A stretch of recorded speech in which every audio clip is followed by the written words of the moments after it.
Publik dihebohkan oleh pemberitaan seorang kepala desa di Katulisan, Serang, Banten yang ditahan karena mengkorupsi dana desa yang jumlahnya mencapai 499 juta. Tindakan kepala desa ini amat tercela karena di tengah kondisi kemiskinan yang dialami masyarakat desanya, sang kepala desa malah mengkorupsi dana desa untuk kepentingan pribadinya yang infonya untuk membeli skincare. Kejadian ini menunjukkan betapa lemahnya pengawasan dana desa sehingga seorang kepala desa bisa dengan leluasa mengkorupsi dana desanya. Selain itu, ini juga menunjukkan moralitas para pejabat kita dari level pusat sampai tingkat desa masih banyak yang bermasalah.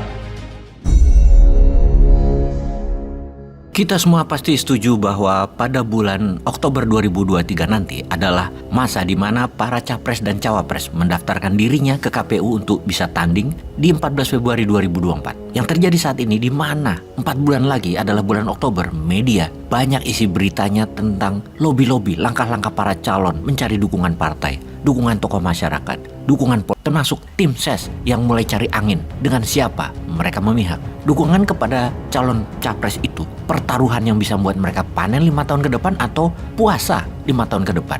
Namun kita harus ingat, siapapun pemimpin nantinya, PR yang ditinggalkan oleh kebijakan 9 tahun kemarin adalah menjadi beban pemimpin yang akan datang. Salah satunya yang terparah adalah masalah korupsi di tanah air Indonesia yang makin marak, yang agaknya didiamkan karena yang di atas merasa tidak bersalah, karena merasa dirinya tidak korupsi. Walau kita semua tahu tidak ada anak buah salah, tidak ada. Namun kali ini adalah pengecualian, anak buah salah. Kita ada baiknya membedah mengapa korupsi terjadi di BUMN, juga di kementerian dan pemerintahan daerah ini meningkat. Hal ini menurut banyak pakar ekonomi makro dapat dipastikan yaitu salah satunya karena kebijakan di dalam 9 tahun terakhir adalah kebijakan create project atau membangun proyek. Dengan bahasa lain, motif pemerintah dalam membangun infrastruktur adalah untuk kepentingan pengadaan proyek. Kita buktikan pembangunan pelabuhan Kuala Tanjung di Sumatera Utara yang katanya untuk mendukung proyek lumbung pangan. Padahal di dekatnya sudah ada pelabuhan Belawan. Dan ini aneh. Ini sebuah keanehan di dalam membangun karena tidak ada studi pasarnya, tidak tahu demand-nya.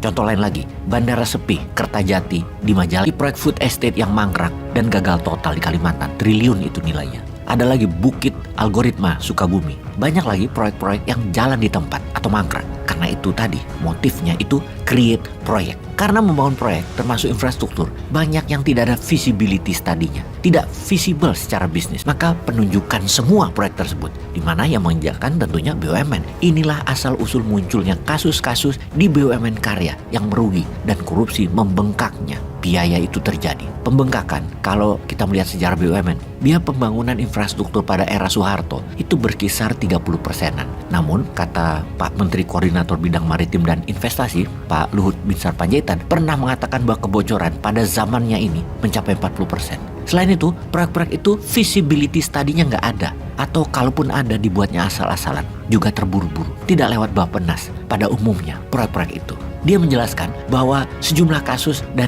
catatan beban keuangan BUMN karya menunjukkan pembangunan infrastruktur yang salah arah. Tata kelola yang buruk membuat pembangunan itu malah menimbulkan berbagai persoalan. Ada lagi masalah yang terjadi akibat pembangunan tanpa arah dan tanpa studi, yaitu terlalu difokuskan pembangunan di badan jalan, di jalan darat. Padahal kalau untuk keperluan distribusi barang dan manusia, wilayah negara kepulauan Archipelago seharusnya membangun jalur maritim adalah lebih tepat karena memang itulah kebutuhan Indonesia sebagai negara maritim. Indonesia menjadikan transportasi laut sebagai moda utama dalam penggerakan logistik. Biaya logistik berbasis transportasi laut akan lebih hemat. Bahkan hanya 1/10 dari ongkos logistik darat. Dan itu semua ekonom tahu. Infrastruktur darat seperti jalan tol benar diperlukan dalam menunjang lalu lintas logistik. Tapi harus berbasis yang atau mendukung tersambungnya dengan transportasi laut. Sayangnya pembangunan infrastruktur Indonesia malah mengutamakan darat. Ongkos logistik kita itu 22% dari produk domestik bruto atau PDB. Yang mana hal itu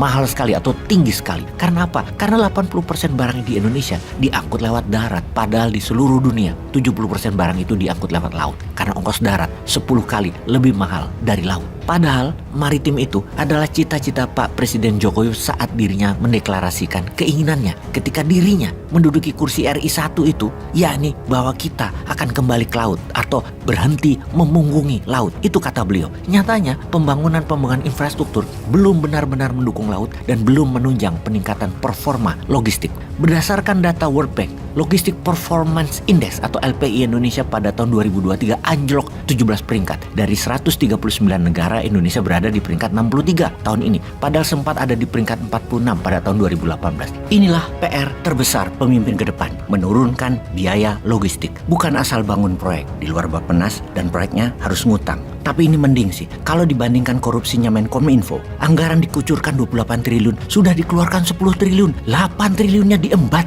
anjrit banget deh, bangke. Bahkan harusnya ada 4.800 tiang yang berdiri, ini cuma 985 tiang dan tidak berfungsi lagi alias mangkrak. Sudah uang rakyat diembat, proyek untuk rakyat diembat, itu gila namanya. Kok bisa ya proyek fiktif itu dibuat sama pejabat pembantu presiden ya? Emang gampang ya sekarang bikin proyek fiktif gini? Jangan-jangan di tempat lain banyak lagi ya? Wah hebat ya pejabat-pejabatnya sekarang.